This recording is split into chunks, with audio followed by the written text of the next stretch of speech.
Le sous-comité chargé de l'organisation matérielle du dialogue national inclusif est à pied d'œuvre, réparti dans les différentes cellules selon les différents domaines de compétences, avec en appui l'accompagnement des partenaires.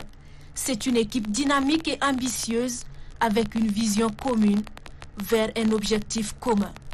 Réussir à tout prix le dialogue national inclusif, cette messe nationale qui jettera les bases de la refondation d'un Tchad nouveau.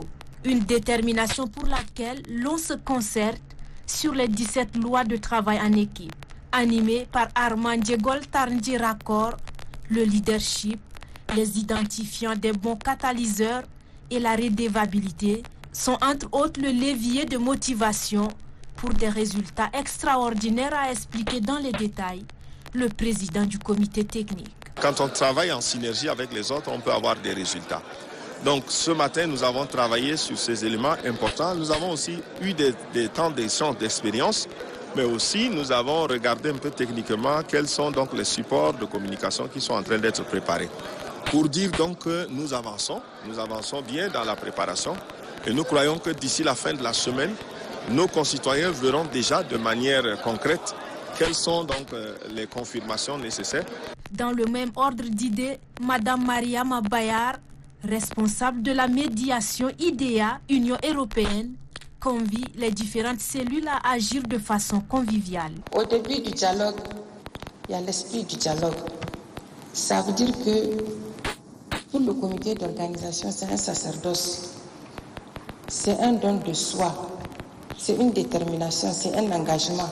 Et pour faire de ces différents membres des cellules des acteurs avertis, les caractéristiques et le décor dans lesquels se dérouleront l'événement leur ont été décrits de façon imagée.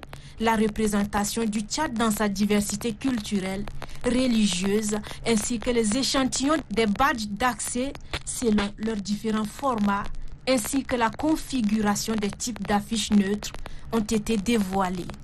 Nous disons que le dialogue, c'est le 10 mai et chaque Tchadien doit donc travailler. Que je sois participant ou que je sois à la maison, il y a toujours une forme de participation qui est attendue des Tchadiens. Nous avons aussi conscience que la présence des politico-militaires est une présence importante et nous croyons que chacun fera en sorte que nous puissions donc trouver, n'est-ce pas, une intersection entre ces deux enjeux. Les politico-militaires devraient offrir le meilleur du cadeau aux 16 millions de Tchadiens qui attendent, c'est leur présence au dialogue. Et nous avons aussi compris que reporter plusieurs fois le dialogue est une question aussi de crédibilité. Mais nous avons bonne foi qu'avant le 10 mai, il puisse y avoir des grandes résolutions du côté de Doha pour permettre la participation des politico-militaires.